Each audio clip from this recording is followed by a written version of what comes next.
ನನ್ನ ಹುಟ್ಟೂರಿನಲ್ಲಿ ಇವತ್ತು ನಾನು ನಮ್ಮ ಪತ್ನಿಯವರು, ನನ್ನ ತಂದೆಯವರು ಮೂವರು ಹೋಗಿ ಮತದಾನವನ್ನು ಇವತ್ತು ಮಾಡಿದ್ದೇವೆ.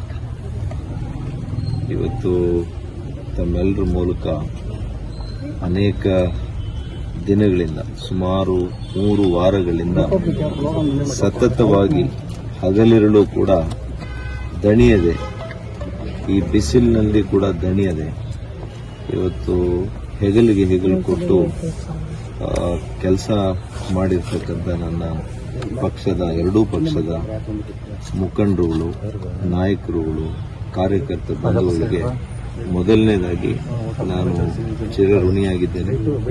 ಹೃದಯಪೂರ್ವಕವಾದಂಥ ಕೃತಜ್ಞತೆಯನ್ನು ಅವರಿಗೆ ಸಲ್ಲಿಸ್ತೇನೆ.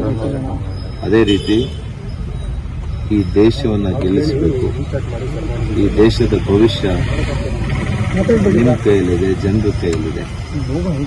ಹಾಗಾಗಿ ನಿಮ್ಮ ಮನೆ ಮಗನಾಗಿ ನಾನಿವತ್ತು ಮನವಿ ಮಾಡ್ತೀನಿ, ಚಿಕ್ಕಬಳ್ಳಾಪುರ ಕ್ಷೇತ್ರದ ನನ್ನೆಲ್ಲ ಮತ್ತು ಬಂಧುಗಳಲ್ಲಿ ನಿಮ್ಮ ಮಗನಾಗಿ ಸೇವೆ ಮಾಡಲಿಕ್ಕೆ ನನಗೊಂದು ಮತ್ತೊಂದು ಅವಕಾಶ ಕೊಡಿ.